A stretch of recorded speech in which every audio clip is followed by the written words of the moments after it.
Beau, paracha de la délivrance, les bénis d'Israël vont dire au revoir à Pharaon, au revoir à l'esclavage et direction Arsinaï pour recevoir la Torah. À la fin de notre paracha, nous avons une mitzvah d'Oraïta. Veigata le bincha, et tu raconteras à ton fils. Alors qu'est-ce que je vais raconter à mon fils? Je vais lui raconter le récit de la sortie d'Égypte. Une mitzvah que l'on accomplit tous les ans lors du soir du Seder. On va lire la Haggadah. La Haggadah, c'est Haggadah, les Haggid, raconter. On va raconter le Sipour de Yetziat Mitzrayim. Comme il dit que Kol Hamarbe, Yetziat Mitzrayim, Hare Zeme Shupar, tout celui qui s'étend, qui s'allonge sur le récit de la sortie d'Égypte, sera digne d'éloge. Alors, cette semaine, on va s'intéresser au Zohar, Daf Mem Amoud Bet, 40b. Une partie Zohar qui s'appelle Raya Memna. Raya Memna, c'est écrit par Rabbi Shimon Bar Yochai. Et là-bas, il va s'intéresser, c'est le côté un peu halacha du Zohar. Il va nous donner les raisons et le sens des mitzvot. Alors, dans la mitzvah Kavav 26, Rabbi Shimon Bar Yochai va s'intéresser donc à la mitzvah de Veigata le bincha. Il dit Pikuda. Donc on a une obligation de raconter la sortie d'Égypte. Et il nous dit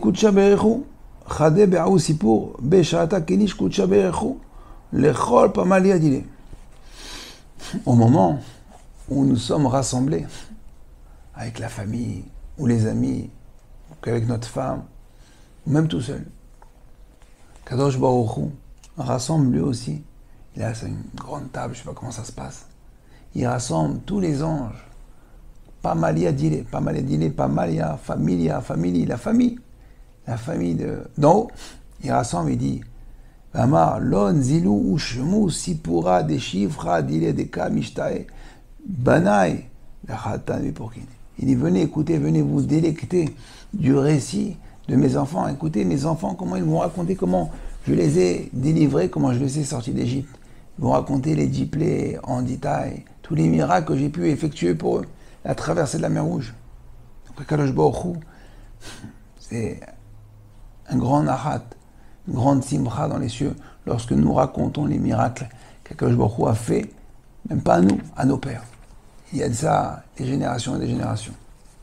Sur ce principe-là, Rabbi Shimon Bar Yochai écrit que Gavna, donc de la même manière, Da chovayu al barnash le ishta c'est-à-dire kamedekut shabechu belfarsu menisa becholinu nisin davel. Un homme a le devoir de raconter et de publier les miracles qu'Akadosh Baruch Hu lui a fait personnellement. On doit raconter à Akadosh Baruch Hu, qui est l'auteur du miracle qu'il nous a fait, lui raconter le miracle qu'il nous a fait. Et pas seulement ça, le publier, les farsem et à notre entourage. Alors, je dois poser une question. Mais pourquoi c'est une obligation? Il sait tout. Il dit Kol mada le batardena. Amay persume dakame. Almadi ou avad veyada. Kadosh Baruch Hu, il sait tout. Il connaît le passé, le présent, le futur. C'est lui l'auteur du miracle. Encore. À quoi bon de le raconter? Il a vadaï tztarer banash. Non, c'est sûr qu'un homme, il a l'obligation de raconter les parsoumés, de publier Nissa.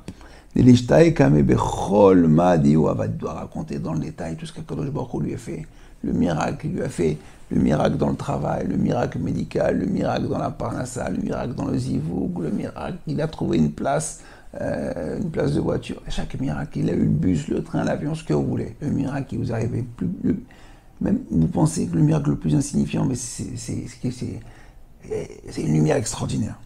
Et vous allez voir la suite. Il dit parce que, faut que je retrouve, il dit voilà, Begin de inun melin salkin kol palma delea ou mitkanshin vecharmelon. Il dit au moment où on raconte les paroles que l'on va proférer, les paroles ce qu'on va exprimer, ces paroles elles vont monter dans les cieux. Il dit mais Kol Palmalia Dile, toute la Pamalia, toujours la même famille, les anges, ils sont d'en haut, ils sont rassemblés. Minkanchin, ils vont voir ces paroles. Ils vont voir ces paroles, et de ces paroles-là, Modim, Meshabrim, Lifnei HaKadosh Baruch Hu. Ils vont reconnaître et ils vont faire l'éloge devant HaKadosh Baruch Hu. Au Mitalek Vodo Alem, mais l'honneur d'HaKadosh Baruch Hu va se glorifier, va augmenter, va accroître. Olim Lemala Batzilut, dans le Olam Atzilut. Olam Atzilut, c'est le monde de l'émanation, c'est le monde où il n'y a que le bien, où le mal n'existait pas. Dans les mondes en haut, et même les matins dans les mondes, il y a 4 mondes. Atzilut, Deyat, et Asir. Dans tous ces mondes-là, il y a une lumière qui va briller dans les sphères, les sphères, les sphirotes. C'est comme un saphir, comme un diamant, quand il y a de la lumière qui rentre, ça s'éclaire de tous les côtés. Notre simple petit récit ici-bas va procurer une lumière extraordinaire là-haut. Et lorsqu'on fait du Jvar HaKadosh Baruch Hu, quand on remercie quelqu'un qui nous a fait du bien, et bien automatiquement, mis à part le devoir qu'on a de raconter, HaKadosh Baruch Hu va dire il m'a rendu entre guillemets, rien rendu, on ne peut rien rendre à HaKadosh Baruch Hu. Mais il a fait du nachat, il a fait l'éloge. Et ben, je vais lui refaire. Quelqu'un qui est reconnaissant, on a toujours envie de lui faire. Vous avez rendu service à quelqu'un. Il vient après vous dire, ah merci, franchement c'était extraordinaire ce que tu as fait. Bah ça, j'ai rien fait, c'était un coup de voiture. Ah mais fais. On a envie de lui rendre service. Bah pareil avec HaKadosh Baruch Hu, si on lui fait, il nous fait quelque chose, et on vient, on le remercie, on est mefarsem, on raconte ça. Eh ben, il ne faut pas avoir peur. On adore raconter nos problèmes, on adore de dire, oh t'as vu qu'est-ce qui m'est arrivé, encore ça, encore cette galère.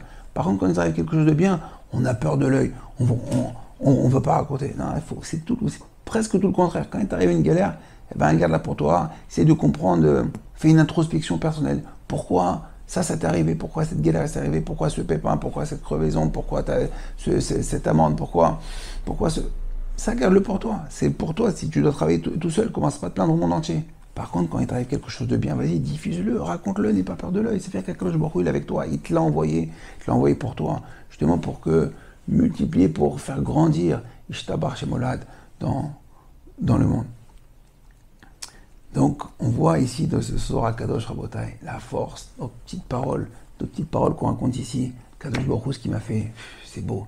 Regarde, Baruch Hashem, des fois, il fallait attendre 6 mois pour avoir un rendez-vous, et là, il y a une secrétaire qui t'appelle, dit, j'ai un rendez-vous qui s'est débloqué pour vous. Vous pouvez venir dans une semaine. Tu as gagné 5 mois de ta vie.